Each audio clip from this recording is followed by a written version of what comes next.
The state also cracking down on people who do not wear a mask in public. You could be fined up to $1,000 if you were caught in a public place without a mask. Any business that lets people in without wearing one could also be fined $2,000. Now, the state also has some strict rules in place for people who travel in and out of New York State. But as Nikki Dementri reports tonight, there are a lot of questions about how easy it will be to enforce some of these rules.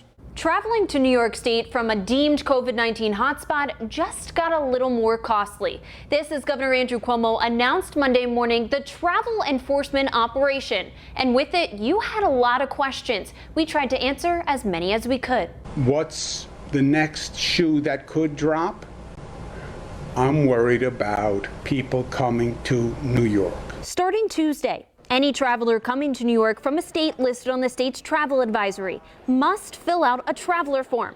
Anyone who doesn't faces a $2,000 fine and a summons. New York's numbers have declined while the nation is going up. There's a lot of buzz around the topic. That's why we asked to hear from you on social media.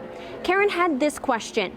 Simply put, the travelers from states on the advisory, no matter the mode of transportation, are being asked to fill out this online form. If traveling by air, the form is also available on board.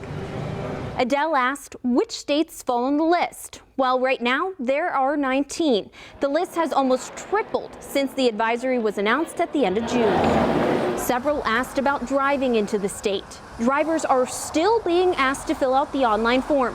It is important to note, though, law enforcement cannot stop out-of-state plates just for that reason.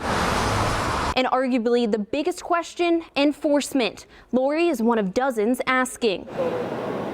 Members of the governor's enforcement team will be at airports checking for completed forms. Niagara County Health Commissioner Dan Stapleton says state contact tracers follow up with travelers when they complete the 14-day quarantine. The county takes over if that person tests positive. To report a traveler coming from one of those states on the travel advisory and is not following that precautionary quarantine, you're asked to contact either your local health department or the state. Nikki Dementri, 7 Eyewitness News.